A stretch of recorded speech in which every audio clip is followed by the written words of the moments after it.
Selamat pagi ibu-ibu yang terkasih di dalam Tuhan. Kita akan sama-sama berdoa sebelum kita mendengarkan firman Tuhan. Tuhan, kami bersyukur pagi ini kami boleh dikumpulkan bersama-sama sekali lagi untuk mendengar firman Tuhan.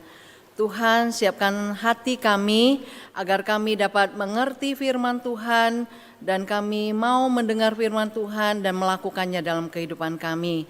Pakai hamba-Mu ya Tuhan, bukan soal kekuasaan mimbar, bukan karena kehebatannya, tapi karena sungguh firman Tuhanlah yang hebat. Terima kasih ya Tuhan, di dalam nama Tuhan Yesus kami menyerahkan pemberitaan ini. Amin. Ibu-ibu yang terkasih di dalam Tuhan, pagi ini kita akan sama-sama belajar satu tema tentang doa dan pelayanan. Doa dan pelayanan. Saya mengajak kita membaca satu ayat firman Tuhan di Kisah Para Rasul 17 ayat 25. Demikian bunyi firman Tuhan. Kisah Para Rasul 17 ayat 25. Dan juga tidak dilayani oleh tangan manusia seolah-olah ia kekurangan apa-apa. Karena dialah yang memberikan hidup dan nafas dan segala sesuatu kepada semua orang. Saya akan membacakan versi bahasa Indonesia sehari-harinya sama Kisah Para Rasul 17 ayat 25. Ia juga tidak memerlukan bantuan manusia, sebab ialah yang memberi hidup, nafas dan segala sesuatu kepada manusia. Nah, ibu-ibu yang terkasih di dalam Tuhan, Tuhan kita adalah sumber dari segalanya. Dia tidak membutuhkan apa-apa dari kita. Ini yang harus kita jelas ketika kita merenungkan antara doa dan pelayanan. Apa sih itu pelayanan? Apakah Tuhan membutuhkan pelayanan kita? Apakah Tuhan membutuhkan agar kita mengurus hal-hal yang Dia butuhkan? Tidak ya ibu-ibu, kalau kita membaca firman Tuhan tadi di bahasa Indonesia sehari-hari, itu jelas mengatakan bahwa Tuhan tidak memerlukan bantuan manusia. Karena dialah yang memberikan hidup, memberikan nafas, bahkan memberikan segala sesuatu yang kita butuhkan dalam hidupnya. Jadi konsep ini kita harus perhatikan dulu ibu-ibu. Konsep yang sangat penting yang harus kita tanamkan ketika kita melayani Tuhan. Jadi bukan kita yang dibutuhkan Tuhan, tetapi sebaliknya kitalah yang membutuhkan Tuhan. Jadi dalam pelayanan kita harus sungguh-sungguh menyadari bahwa kitalah yang membutuhkan Tuhan. Dari mana kemampuan kita dalam melayani? Bukankah itu dari Tuhan? Dari mana keahlian kita memainkan musik, memimpin pujian, ya menyampaikan firman? Dari mana? Semuanya itu adalah kemampuan yang Tuhan berikan kepada kita. Bahkan pada saat pandemi ini Tuhan juga memberikan kita kemampuan untuk melayani. Ada yang lewat rekaman seperti ini, live streaming, ada yang lewat Zoom, ya, ada yang lewat Jimmy dan sebagainya macam. Tuhan memberikan ide-ide, Tuhan memberikan kemampuan, Tuhan mensuplai, Tuhan menyediakan semua kebutuhan kita untuk kita dapat melayani Dia. Jadi jangan salah ibu-ibu ketika kita melayani dan kita berkata kepada Yosua, seperti Yosua pada saat dia berkata, Tuhan, saya dan seisi keluargaku akan melayani Tuhan. Pada saat dia berkata seperti itu adalah menunjukkan bahwa dia mau melayani Tuhan sesuai dengan cara Tuhan. Dia mau melayani Tuhan sesuai dengan keinginan Tuhan dan taat kepada apa yang Tuhan mau dia lakukan. Nah ibu-ibu yang terkasih di dalam Tuhan, ketika kita melayani Tuhan, kita juga harus memiliki sifat seperti itu. Kita mengatakan Tuhan, saya melayani Tuhan bukan karena saya hebat, bukan karena saya mampu, tetapi saya melayani Tuhan karena Tuhan sudah memberikan kemampuan itu kepada saya. Karena Tuhan menyediakan, Tuhanlah yang menyediakan kemampuan itu kepada saya. Kemampuan untuk memainkan musik, kemampuan untuk bernyanyi, kemampuan untuk mengeluarkan ide-ide di dalam pelayanan kita. Itu semua adalah pemberian Tuhan dan penyediaan Tuhan. Nah banyak kali kita terjebak di dalam pelayanan kita itu kita merasa kita melakukan profesi kita mencapaikan sesuatu sehingga kita puas, kita menyanyi karena itulah bidang kita, atau kita memainkan musik, kita bisa mengeluarkan ide-ide yang sangat kreatif dia di dalam pelayanan komisi wanita terutama, dan kita merasa wah kita ini hebat, kita ini luar biasa, padahal salah ya ibu-ibu. Seharusnya kita itu melayani dengan satu konsep, kita ini harus memuliakan Tuhan seperti dikatakan seorang teolog yang terkenal John Piper. Ya, ketika kita melayani berarti kita itu mau memuliakan Tuhan, mau taat kepada Tuhan sesuai dengan cara Tuhan. Nah, ibu-ibu yang terkasih di dalam Tuhan, bagaimana selama ini kita melayani? Apakah kita melayani dengan caranya Tuhan? Apakah kita melayani dengan keinginan Tuhan? Apakah kita melayani dengan kemauannya Tuhan? Atau sebaliknya selama ini kita melayani dengan cara kita, dengan ide kita, dengan kemauan kita. Terutama saat-saat ini adalah kita menyusun program-program kerja ya, raker. Nah, apakah kita minta berdoa kepada Tuhan ya, kita berdoa. Nah, doa dan pelayanan itu kaitannya sangat erat sekali. Tidak mungkin ada pelayanan kalau kita tidak mengandalkan Tuhan di dalamnya. Dalam setiap pelayanan kita harus mengandalkan Tuhan. Nah, ibu-ibu ini yang sangat penting. Kadang-kadang kita lupa.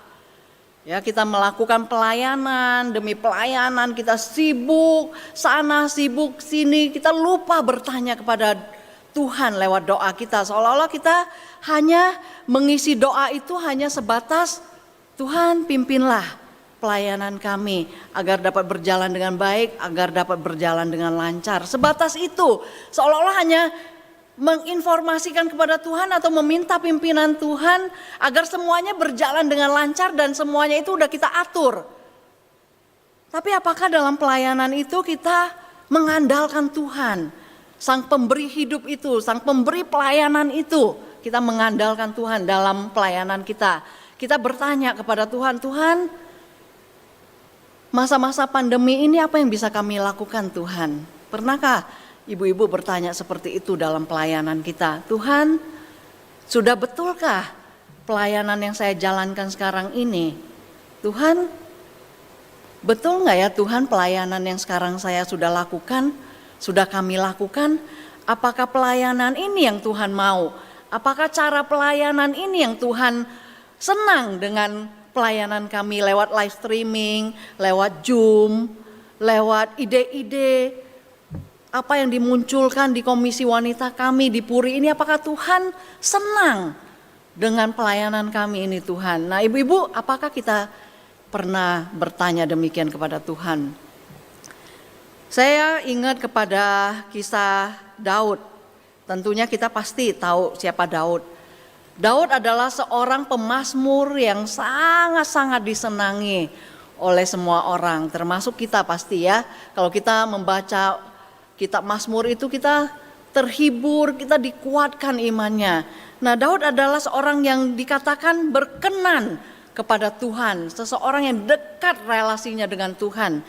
Nah, kalau kita membaca perjalanan hidupnya di 1 Samuel, 2 Samuel, di situ kita dapat menemukan ya ibu-ibu ya, bagaimana Daud ini mengandalkan Tuhan di dalam setiap hidupnya dan setiap hal yang dia lakukan sebagai raja, ya baik sebelum raja dan sebagai raja. Nah, dia bertanya kepada Tuhan. Pada saat dia bertanya kepada Tuhan waktu dia berperang ibu-ibu, Tuhan memberikan kemenangan. Ya, memberikan kemenangan demi kemenangan. Pada saat dia menjadi raja pun dia bertanya kepada Tuhan. Dan Tuhan, ketika Tuhan menjawab, ya majulah. Dan dia mendapat kemenangan. Pada saat Tuhan katakan, jangan maju. Dan mereka berhenti sesuai dengan perkataan Tuhan. Nah, pada saat Daud tidak bertanya kepada Tuhan, ibu-ibu, di situ problem terjadi. Ya, pada saat dia tidak bertanya kepada Tuhan, Tuhan, apa yang harus saya lakukan? Bolehkah saya maju Tuhan? Bolehkah saya bertindak seperti ini Tuhan? Bolehkah saya bertindak seperti itu Tuhan? Dalam doanya problem terjadi ibu-ibu. Ketika dia tidak bertanya kepada Tuhan pada saat dikejar oleh Saul. Ya, padahal dia tidak melakukan kesalahan apa-apa. Saul iri dengan dia dan Saul ngejar dia. Dan kemudian dia ketakutan sampai terdesak. Tidak bisa kemana-mana. Akhirnya dia harus melarikan diri. Meninggalkan bangsa Israel, bangsanya sendiri. Dan masuk ke negara Filistin. Apa yang terjadi? Problem terjadi. Ibu-ibu yang terkasih di dalam Tuhan, dia tidak bertanya kepada Tuhan apa yang dia lakukan di dalam keputusasaannya, di dalam kegelisahannya, di dalam kekhawatirannya. Akhirnya dia mengambil satu langkah yang salah, dia masuk ke daerah Filistin di Gad, di mana tempat Goliat, kampungnya Goliat. Pada saat itu dia masuk dan dia ketakutan karena dialah, bukankah Daud ini orang yang mengalahkan Goliat, dan dia ketakutan sampai harus dia melakukan hal-hal yang tidak semestinya dia lakukan, pura-pura gila, pura-pura tidak waras sampai air liurnya mengalir dari mulutnya seperti itu ibu-ibu. Jadi banyak hal-hal yang terjadi, banyak hal-hal yang tidak bijak terjadi pada saat Daud tidak bertanya kepada Tuhan di dalam langkah-langkah hidupnya. Nah ibu-ibu, betapa pentingnya kita bertanya kepada Tuhan di dalam setiap langkah pelayanan kita. Tuhan, dalam doa kita harus bertanya sebelum kita menyusun program kerja kita. Sebelum kita mengeluarkan satu ide pelayanan di dalam komisi kita, khususnya komisi wanita, kita harus bertanya kepada Tuhan. Tuhan, berkenankah Tuhan akan pelayanan ini? Tuhan, setujukah Tuhan dengan ide ini Tuhan? Setujukah dalam masa pandemi ini Tuhan kami menjalankan pelayanan kami seperti A, B, C? Setujukah Tuhan? Dan ibu-ibu, mungkin Tuhan tidak menjawab dengan cepat ya. Tuhan bisa menjawab lewat orang-orang yang memberitahukan kita. Tuhan bisa menjawab lewat firman-Nya. Tuhan bisa menjawab lewat kita melihat alam ciptaannya dan sebagainya macam.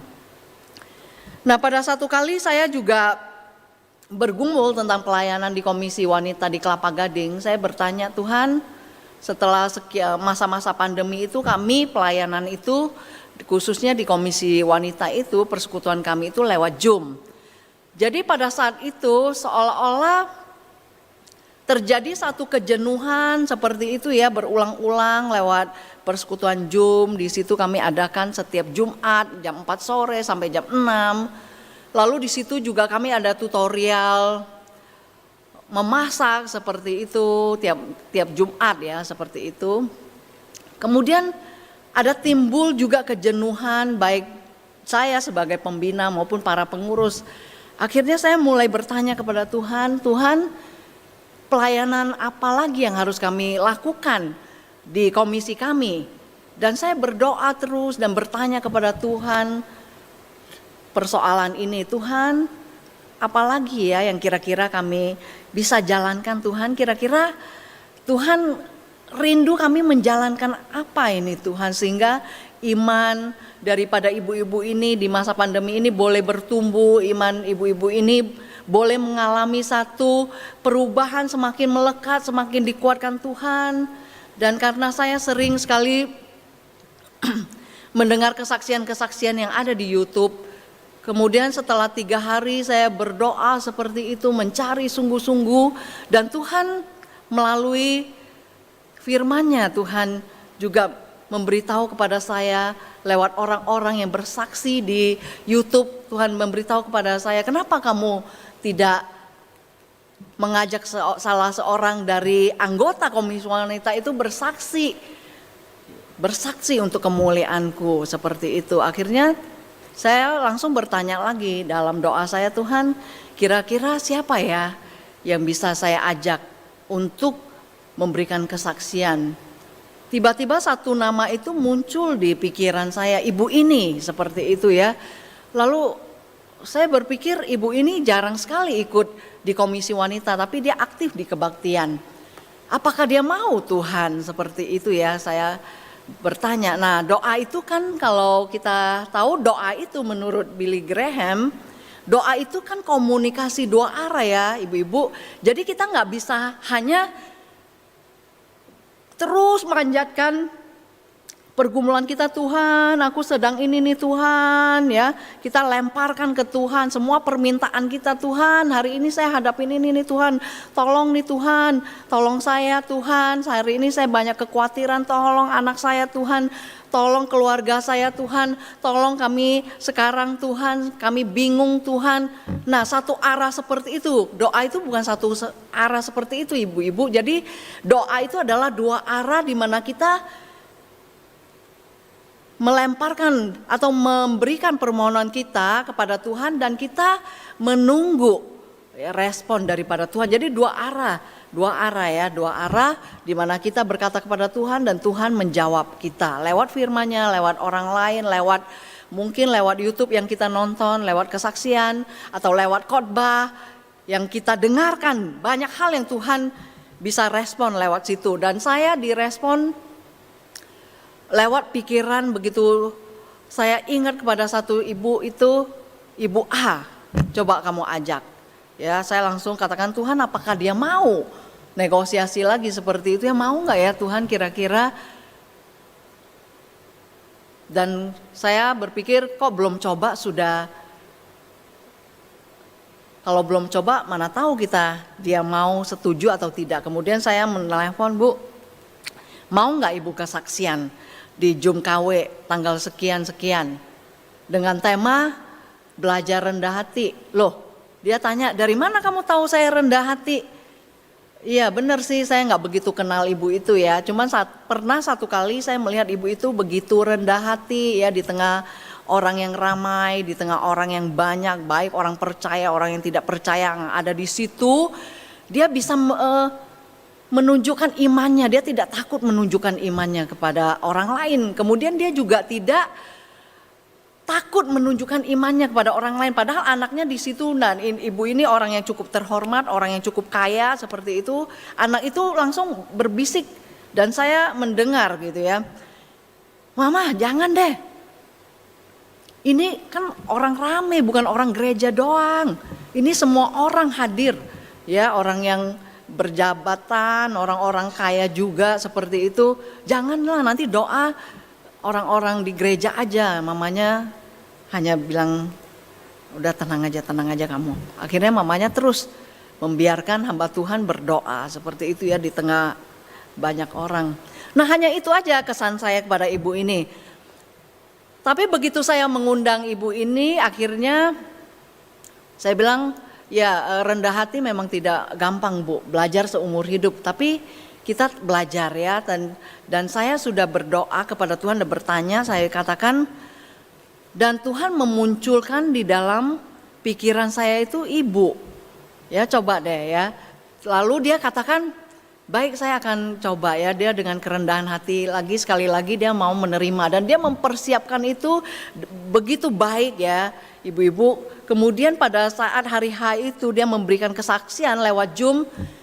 Saya secara pribadi terkaget-kaget dengan kesaksiannya, tercengang-cengang oleh kesaksiannya, dan ibu-ibu yang lain yang di komisi wanita kami juga tercengang-cengang, padahal mereka sama sekali sebelumnya belum mengenal ibu itu. Ya, ketika dia memberikan kesaksian kami melihat, waduh, Tuhan itu bekerja luar biasa di dalam hidup ibu ini ya, luar biasa. Bagaimana dia melayani, pengaruh dari mamanya yang rendah hati kemudian diturunkan ke dia melayani para hamba Tuhan, menjadikan rumahnya tempat penginapan bagi hamba-hamba Tuhan yang memerlukan waktu praktek pelayanan seperti itu. Dan hamba-hamba Tuhan dilayani seperti itu, makannya, padahal dia masih kecil, dia melayani. Ketika dia bersungut-sungut, mama bilang, hamba Tuhan, anak Tuhan gak boleh bersungut-sungut, ini pelayanan buat Tuhan, kita harus senang. Seperti itu, jadi banyak hal yang kami dapatkan. Nah ibu-ibu, ketika kita bertanya kepada Tuhan dalam pelayanan kita, saya yakin dan percaya kita akan mendapatkan banyak hal-hal yang luar biasa yang sebelumnya belum pernah kita dapatkan di dalam pelayanan kita. Jadi ibu-ibu cobalah ya dalam pelayanan kita, ketika doa dan pelayanan itu nggak bisa dilepaskan ibu-ibu. Nggak bisa pelayanan itu hanya berjalan sendirian sementara kita tidak mengandalkan Tuhan melalui doa-doa kita, nggak bisa. Ya, kita harus berbarengan. Antara doa dan pelayanan harus berjalan berbarengan dan berkaitan satu dengan yang lain. Pada saat kita melayani, kita harus berlutut kepada Tuhan dan kita memohon, Tuhan tolong kami. Tanya kepada Tuhan dalam doa kita, Tuhan apa lagi yang harus kami lakukan? Tuhan apakah dengan cara ini Tuhan senang? Kita ingat kepada Daniel, ibu-ibu. Daniel adalah seorang anak Tuhan yang luar biasa. Pada saat mereka, bangsa Israel, dihukum lewat pembuangan ke Babilonia, Daniel adalah orang yang imannya luar biasa. Di situ dikatakan dia berdoa 1 hari 3 kali, ibu-ibu. Ketika dia disenangi raja, ya kondisinya menyenangkan, raja sangat melihat, meninggikan dia seperti itu, menjadi orang kepercayaan di Babylon. Nah, pada saat itu dia juga tidak meninggalkan, tidak melupakan untuk berdoa kepada Tuhan 1 hari 3 kali. 1 hari 3 kali dia panjatkan doanya. Dan pada saat kondisi kesulitan menghadang, ya ada penghasut, ada orang-orang yang berbisik kepada raja, mulai itu Daniel, ya coba kita uji dia makanannya, ya suruh mereka tidak makan makanan raja seperti itu, ya semuanya makan makanan raja. Daniel di situ berani mengatakan dia tetap makan sayur-sayuran dan ujilah kami gitu, ya uji, ya apakah kami tidak lebih sehat daripada orang-orang yang memakan makanan raja. Nah, dalam kondisi seperti itu pun kita lihat, ya ibu-ibu, dia mengandalkan Tuhan. Dalam kondisi yang tidak menyenangkan, dia mengandalkan Tuhan. Tidak mengurangi doanya. Tetap 1 hari itu 3 kali berdoa dan terus bertanya kepada Tuhan. Dan memang terbukti ketika mereka sudah mengadakan dari waktu yang telah ditunjukkan. Dan Daniel ini tetap segar bugar. Tidak kalah dari yang lainnya. Malah lebih segar daripada yang lain kalau kita baca di kitab Daniel. Nah, pada saat dia diuji untuk dilemparkan ke gua singa. Di situ kita lihat imannya, ibu-ibu. Kenapa dia bisa begitu tenang? Kenapa dia bisa begitu tenang menghadapi segala pergumulannya itu? Pada saat dia dilemparkan, diputuskan oleh raja, ya setuju dengan orang-orang yang sangat benci, iri hati kepada Daniel ini, disetuju dilemparin ke lubang singa. Dia begitu tenang. Karena apa? Dia sudah terus menerus membangun relasi dengan Tuhan 1 hari itu 3 kali. Baik kondisi menyenangkan, baik kondisi yang tidak menyenangkan, dia terus melakukan rutinitas seperti itu 3 kali sehari. Bertanya kepada Tuhan, berdoa kepada Tuhan, meminta petunjuk Tuhan di dalam hidupnya, meminta pengarahan Tuhan di dalam hidupnya. Sehingga ketika kesulitan menghadang, dia sudah tidak kaget. Nah, ibu-ibu, ketika pandemi terjadi banyak yang kaget. Saya juga termasuk orang yang kaget, tidak menyangka, karena seumur-umur kan kita sama sekali tidak pernah menghadapi situasi dan kondisi seperti ini. Dan sampai saat ini pun masih terus berlangsung, ya. Terus meningkat orang yang terjangkit COVID-19 ini. Ya, tidak berkurang, malah semakin bertambah. Banyak orang berseru kepada Tuhan dan kita berseru. Saya yakin dan ibu-ibu semua ini berseru pada Tuhan. Tuhan, apa yang bisa kami lakukan? Tuhan, kenapa sampai kapan COVID ini akan berakhir? Kita kaget dengan kondisi ini karena kita memang sebagai manusia kita tidak siap. Tapi kita belajar seperti Daniel. Mari kita membangun relasi dengan Tuhan, baik di dalam pelayanan kita, di dalam kehidupan kita. Kita harus mencari hadiratnya Tuhan. Kita berdoa, mengandalkan Tuhan. Kita berkata kepada Tuhan, Tuhan, apa arti pandemi ini bagi kami semua?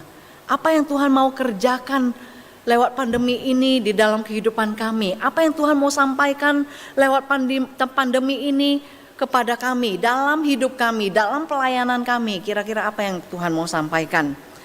Nah, ibu-ibu, saya berharap kita melatih diri kita seperti Daniel. Ya, baik dalam kondisi yang menyenangkan, dalam kondisi yang tidak menyenangkan seperti pandemi ini, dalam kedepannya kita nggak tahu akan seperti apa, seberapa lama live streaming ini akan berlangsung, seberapa lama pertemuan kita lewat Zoom, Jimmy dan sebagaimana lewat daring itu bisa dilakukan terus-menerus, sampai kapan kita nggak tahu, sampai kapan kita baru bisa kembali kumpul di gereja ini, sampai kapan kita baru bisa kembali bertemu muka dengan muka seperti dulu lagi, kita nggak tahu. Tetapi satu yang kita tahu, Tuhan kita itu tidak pernah berubah. Tuhan kita itu pasti, dan Tuhan kita itu akan memberikan yang terbaik buat kita. Nah ibu-ibu, mari kita belajar seperti Daniel. Di dalam pelayanan kita, kita bersandar kepada Tuhan. Baik kondisinya itu baik, kondisinya tidak menyenangkan, kondisinya menyakitkan, kondisinya membingungkan, kondisinya membuat kita frustasi, membuat kita putus asa, biarlah kita datang seperti Daniel. Datang secara rutin kepada Tuhan, datang secara sungguh-sungguh kepada Tuhan. Bukan hanya rutinitas, bukan hanya sekedar basa-basi kepada Tuhan, tapi sungguh-sungguh kita bertanya kepada Tuhan, Tuhan, apa yang Tuhan inginkan di dalam hidupku? Tuhan, apa yang Tuhan mau di dalam pelayananku? Tanya terus menerus kepada Tuhan, ibu-ibu. Seperti sikap seorang Hana yang bertanya kepada Tuhan. Dalam ketidakberdayaannya, di dalam ketidakmampuannya, dia menangis kepada Tuhan dengan terseduh-seduh. Berkata-kata kepada Tuhan, Tuhan tolonglah aku Tuhan. Tuhan, kebutuhanku ini Tuhan, cukupkanlah kebutuhanku. John Piper mengatakan ketika kita di dalam pelayanan, di dalam kehidupan kita, kita meminta sungguh-sungguh kepada Tuhan dan kita menerima itu terus menerus dari waktu ke waktu, persediaan kebutuhan kita dalam melayani. Ya, dalam kebutuhan kita melayani, kemampuan kita melayani, kalau kita terus menerus menerima kebutuhan itu dari Tuhan, pada saat itulah Tuhan dimuliakan. Tetapi pada saat kita tidak mengandalkan Tuhan, ibu-ibu, pada saat kita mulai merasa diri kita hebat, diri kita mampu, justru pada saat itulah Tuhan tidak dipermuliakan. Mari ibu-ibu, kita datang kepada Tuhan di dalam setiap pelayanan kita, di dalam setiap pergumulan kita, di dalam setiap langkah hidup kita, sekecil apapun itu, kita minta pertolongan Tuhan.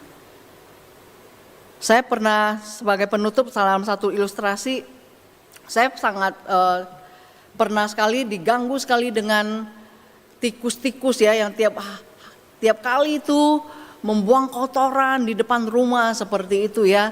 Dan berlangsung sangat lama dan saya merasa terganggu, tapi saya tidak bisa melakukan apa-apa. Sampai satu saat ketika saya sadar, saya berdoa kepada Tuhan, Tuhan ini tikus sangat mengganggu nih Tuhan, tolong.